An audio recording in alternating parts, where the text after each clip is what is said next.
कि मैंने आपको बताया था कि ऑनलाइन लर्निंग में कितने फायदे आपको होते हैं, तो उसी के रिगार्डिंग आज आपको बताना चाहूंगा कि जो अनअकैडमी है वो आपको Indian Air Force, X Y group, navy के लिए प्लस सब्सक्रिप्शन बहुत ही कम पैसे में प्रोवाइड करा रही है। अगर आप वो लेना चाहते हो तो ये कोड जो एबी स्टडी 10 है वो यूज कर सकते हो। यूज करोगे तो आपको 10% का डिस्काउंट मिलेगा। एक और इन्फॉर्मेशन है कि last few days to enjoy 10% discount, यानी कि बहुत कम दिन बचे हैं आपके 10% डिस्काउंट के लिए, तो आप जल्दी से ले लो। साथ ही साथ अनअकैडमी प्लस फीचर्स में आपको देखने को मिलेंगी लाइव लर्निंग होगी जो कि आपके घर से होगी, आपके कंफर्ट के अकॉर्डिंग। अनलिमिटेड एक्सेस होगा हर एक कोर्स का, टॉप एजुकेटर्स इंडिया के जो कि आपको पढ़ाने वाले हैं। एक्सहॉस्टिव कवरेज होगी सिलेबस की, रेगुलर डाउट क्लियरिंग सेशंस होंगे, लाइव टेस्ट सीरीज ली जाएंगी आपकी, स्टडी मटेरियल पीडीएफ फॉर्मेट में मिलेगा, आंसर राइटिंग सेशंस भी आपको देने वाले हैं। साथ ही साथ मेंटरशिप एंड गाइडेंस तो आपको मिलेगी ही मिलेगी, ये तो गारंटी है। आगे अगर पढ़े तो यहाँ पे पृथ्वी कंप्लीट एनडीए बैच कोर्स है 2021 के लिए, वो 22 फरवरी से स्टार्ट हो चुकी है एंड 5 अप्रैल तक चलने वाली है, तो इसके लिए एनरोल कर सकते हो आप। साथ ही साथ लक्ष्य जो कि इंडिया 2 2021 के लिए कंप्लीट बैच कोर्स है, ये 25 फरवरी से 1 सितंबर 2021 के लिए चलने वाली है, तो इसके लिए भी आप इनरोल कर सकते हो ये आप लोग। साथ ही साथ आगे अगर बढ़ेंगे तो सब्सक्रिप्शन कैसे लेना है भाई, तो यहाँ पे अनअकैडमी लर्निंग ऐप जैसे ही ओपन करेंगे आप, तो यहाँ पे गेट सब्सक्रिप्शन का ऑप्शन आएगा, वहां पे टिक करना। उसके बाद आपको दिए जाएंगे कितने मंथ का लेंगे, तो 12 मंथ का प्लान बहुत अच्छा है, आप इसे ले सकते हैं, बहुत ही अच्छा है।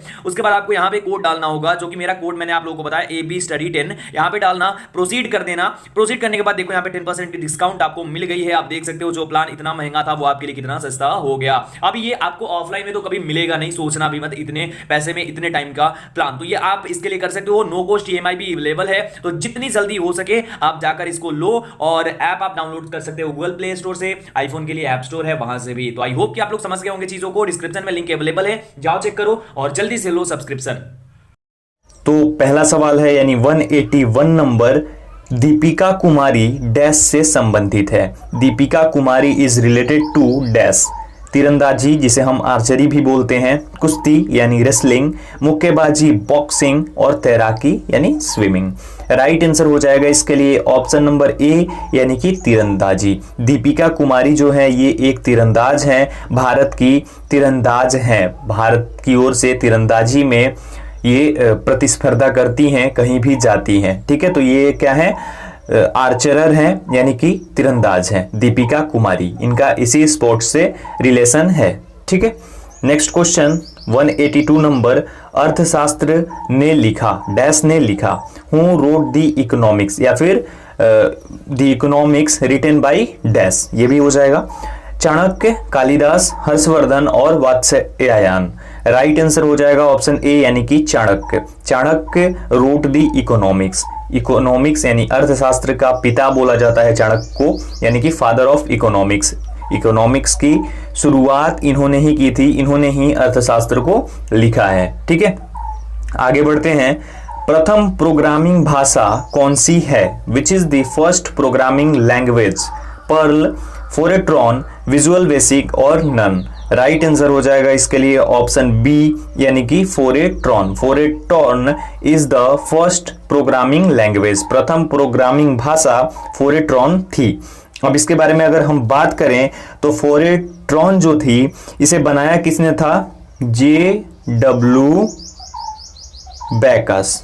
जे.डब्ल्यू. बेकस ने इसकी खोज की थी, और सहयोग इसमें किसका था, यानी सौजन्य किसका था, आईबीएम के सौजन्य से जे.डब्ल्यू. बेकस ने ये जो फोरेट्रॉन है ये एक प्रोग्रामिंग भाषा है, इसकी खोज की थी 1975 में, 1975 में इसकी खोज की थी जे.डब्ल्यू. बेकस ने, याद रखिएगा। ठीक है, नेक्स्ट क्वेश्चन हमारा है 184 नंबर, मानवों में सबसे बड़ा अंग कौन सा होता है, which is the largest part in humans. त्वचा यानी स्किन, बड़ी आंत यानी लार्ज इंटेस्टाइन, स्मॉल इंटेस्टाइन और लीवर। राइट आंसर इसके लिए हमारा हो जाएगा ऑप्शन नंबर ए यानी कि त्वचा। अब यहां पे ध्यान दीजिएगा कि यहां पे क्या पूछा जा रहा है, कौन सा पार्ट, लार्जेस्ट पार्ट पूछा जा रहा है, ना कि लार्जेस्ट ऑर्गन। ठीक है, तो यहाँ पे कंफ्यूजन मत रखना। अब यहाँ पे लार्जेस्ट पार्ट अगर पूछा जा रहा है तो बॉडी का सबसे बड़ा पार्ट होता है त्वचा। हमारी स्किन जो होती है ये सबसे बड़ी पार्ट है बॉडी की, ह्यूमन बॉडी की। और अगर बात करें सबसे बड़ा ऑर्गन तो वो होता है लीवर। हमारा जो यकृत होता है जिसे हम लीवर बोलते हैं, ये सबसे बड़ा ऑर्गन है हमारे शरीर का, यानी मानव शरीर का, ह्यूमन बॉडी का। ठीक है, तो लार्जेस्ट पार्ट क्या हो जाएगा, त्वचा हो जाएगा यानी स्किन, और लार्जेस्ट ऑर्गन हो जाएगा हमारा लीवर। ठीक है, ध्यान रखिएगा, इसमें कंफ्यूजन बिल्कुल भी मत रखिएगा। ठीक है, चलिए आगे बढ़ते हैं। नेक्स्ट क्वेश्चन, कंचनजंगा राष्ट्रीय उद्यान डैश में है। Kanchenjunga national park is in dash, Maharashtra, Odisha, Rajasthan और सिक्किम। राइट आंसर हो जाएगा इसके लिए गाइस ऑप्शन नंबर डी, यानी कि सिक्किम में। कंचनजंगा नेशनल पार्क जो है ये सिक्किम में मौजूद है, स्थित है। ठीक है, अगर हम नेशनल पार्क्स की बात करें गाइस तो टोटल 105 जो है आंकड़े हैं, मे बी थोड़ा ऊपर नीचे हो सकता है, लेकिन जहां तक मुझे नॉलेज है 105 ही है। अगर हो तो आप कमेंट सेक्शन में कमेंट कर देना। तो इंडिया में 105 है, और सबसे यानी मोस्ट सबसे ज्यादा जो है वो अंडमान एंड निकोबार इसलैंड्स में है। कहां पे, अंडमान निकोबार द्वीप समूह में, ये वहीं पे सबसे ज्यादा जो नेशनल पार्क है, राष्ट्रीय उद्यान है। टोटल 105 है इंडिया में। ठीक है, आगे बढ़ते हैं। कर्मा नृत्य किस राज्य से संबंधित है? Karma dance is related to which state? West Bengal, Sikkim, Madhya Pradesh और उत्तर प्रदेश। राइट आंसर हो जाएगा इसके लिए हमारा ऑप्शन नंबर सी, यानी Madhya Pradesh. Karma dance is related to MP, यानी मध्य प्रदेश। कर्मा नृत्य मध्य प्रदेश से संबंधित है। ठीक है, और अगर हम बात करें अलग अलग स्टेट्स की तो मध्य प्रदेश तो हो गया कर्मा, और भी यहाँ की लोक नृत्य है। लेकिन अब आगे बढ़ते हैं तो पश्चिम बंगाल की अगर बात करते हैं तो यहाँ पे चाऊ डांस, ये बहुत ही ज्यादा प्रसिद्ध है। उसके बाद अगर हम सिक्किम की बात करें तो सिक्किम में मरूनी डांस सिक्किम में, और लास्ट में उत्तर प्रदेश है। तो उत्तर प्रदेश का कथक कौन नहीं जानता है? उत्तर प्रदेश प्रसिद्ध है कथक के लिए। तो कथक उत्तर प्रदेश, मध्य प्रदेश के लिए आपने कर्मा सुन ही लिया। उसके बाद एक एक डांस बता रहा हूं। उसके बाद सिक्किम के लिए मरूनी डांस, और वेस्ट बंगाल के लिए चाऊ डांस। ये 4 हो गया। अब अगर बात करें हम मध्य प्रदेश के बारे में तो Madhya Pradesh largest state of India है इन टर्म्स ऑफ एरिया। ध्यान रखिएगा, इन टर्म्स ऑफ एरिया। और उत्तर प्रदेश इन टर्म्स ऑफ पॉपुलेशन। तो पॉपुलेशन की जहां बात आएगी वहां सबसे बड़ा राज्य है उत्तर प्रदेश, और जहां बात आएगी यहां पे एरिया की यानी क्षेत्रफल की तो वहां पे मध्य प्रदेश। वनों की भी बात आएगी कि सबसे अधिक वन कहां पे है, तो वो भी मध्य प्रदेश ही होगा। मध्य प्रदेश के वर्तमान में चीफ मिनिस्टर हैं एस चौहान, शिवराज सिंह चौहान, और यहाँ के गवर्नर हैं लालजी टंडन, और यहाँ की राजधानी है भोपाल।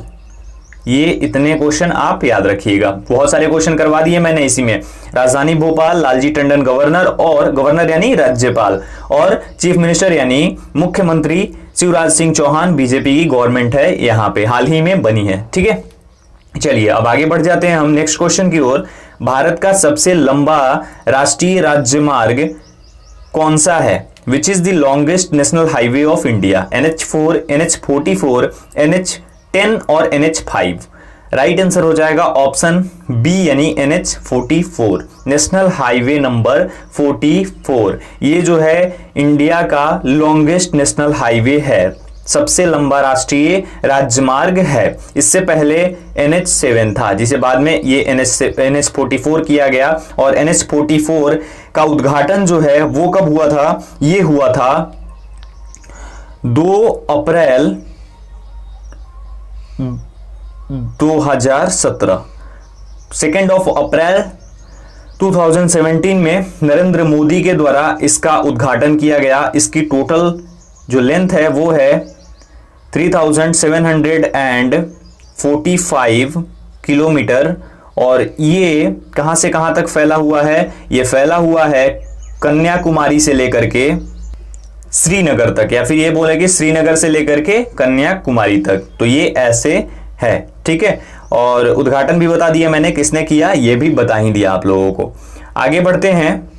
वर्ष 1526 में पानीपत का युद्ध बाबर और डैश के बीच लड़ा गया था। In the year of 1526 the battle of Panipat was fought between Babur and dash, Rana Sanga, Mohammad bin Tughlaq, Hemu और इब्राहिम लोदी। राइट आंसर हो जाएगा ऑप्शन डी, यानी इब्राहिम लोदी और बाबर के बीच में 1526 में 21 अप्रैल 1526 को पानीपत का युद्ध बाबर और इब्राहिम लोदी के बीच लड़ा गया था।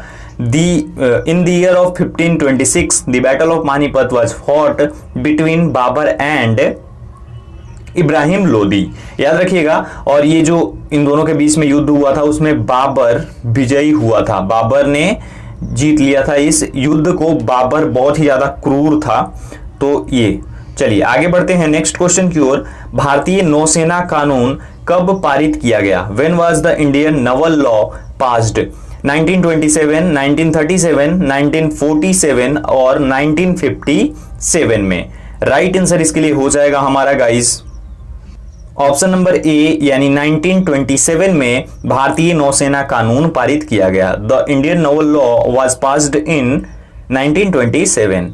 नेक्स्ट है हमारा पुलित्जर पुरस्कार को वर्ष डैश में स्थापित किया गया था। Pulitzer prize was instituted in the year 1762, 1883, 1917 and 1965। तो यहां पे हमारा राइट आंसर हो जाएगा ऑप्शन नंबर सी यानी 1917 में पुलित्जर पुरस्कार को स्थापित किया गया। और ये अमेरिकी प्रकाशक यानी यूएसए के एक पब्लिशर थे। कौन थे वो थे जोसेफ पुलित्जर। जोसेफ पुलित्जर के नाम पे ये पुरस्कार शुरू किया गया 1917 यानी 1917 में। और ये किस लिए दिया जाता है? ये पत्रकारिता के क्षेत्र में सराहनीय योगदान के लिए दिया जाता है पुलित्जर पुरस्कार। ठीक है।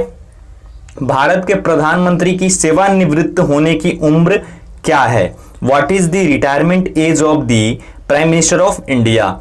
60 ईयर्स, 70 ईयर्स, 80 ईयर्स और नो लिमिट। तो यहाँ पे भारत के प्रधानमंत्री के रिटायर होने की कोई भी उम्र निर्धारित नहीं की गई है, कोई भी उम्र नहीं है। जब तक चाहे वो प्रधानमंत्री के रूप में कार्य कर सकते हैं। ठीक है। There is no retirement age of the prime minister of India. Next है यदि राष्ट्रीय आपातकाल घोषित किया जाता है तो प्रत्येक डैश बाद संसद का अनुमोदन प्राप्त करना आवश्यक होता है। If a national emergency is declared it is necessary to obtain the order of parliament every dash. Options है 6 मंथ, 1 ईयर, 2 ईयर और 3 ईयर। राइट आंसर हो जाएगा ऑप्शन ए यानी 6 महीने। प्रत्येक 6 माह पे अगर राष्ट्रीय आपातकाल घोषित किया जाता है तो संसद का अनुमोदन प्राप्त करना आवश्यक है, बहुत ही ज्यादा नेसेसरी है। नेक्स्ट है अजीत बजाज किस खेल के साथ जुड़े हुए हैं? Ajit Bajaj is associated with which sport? Badminton, bravery sport, cricket and hockey. Right answer इसके लिए हो जाएगा हमारा ऑप्शन नंबर बी यानी ब्रेवरी स्पोर्ट, साहसिक खेल। इससे एसोसिएटेड हैं अजीत बजाज। ठीक है। Next question 194 million mutinies now पुस्तक के लेखक कौन है? Who is the writer of the book million mutinies now? Arvind Ghosh, KPS Gill, Neeraj Chaudhary और वीएस नॉयपॉल। राइट आंसर हो जाएगा इसके लिए ऑप्शन नंबर डी यानी वीएस नॉयपॉल ने ये रचना की है बुक की मिलियन म्यूटनीज नाउ। पुस्तक के लेखक हैं बीएस नॉयपॉल।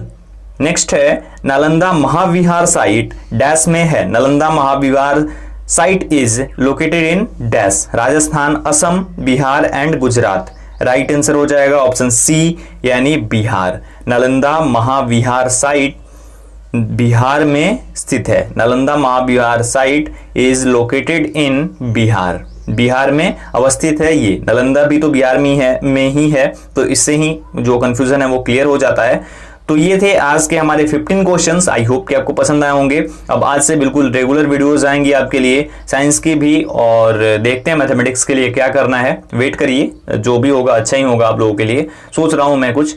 तो इस वीडियो में इतना ही। आई होप आपको वीडियो पसंद आई हो। वीडियो अगर आपको पसंद आई हो तो वीडियो को लाइक कर देना, शेयर करना अपने दोस्तों के साथ, और चैनल पे नए हो अभी तक चैनल को सब्सक्राइब नहीं किया है तो चैनल को सब्सक्राइब करके बेल आइकन को जरूर प्रेस कर देना। इस वीडियो में इतना ही। मिलता हूं एक और वीडियो के साथ। तब तक अपना ख्याल रखिए, अपनी फैमिली का ख्याल रखिए, घर पे रहिए, सुरक्षित रहिए। Stay home, stay safe.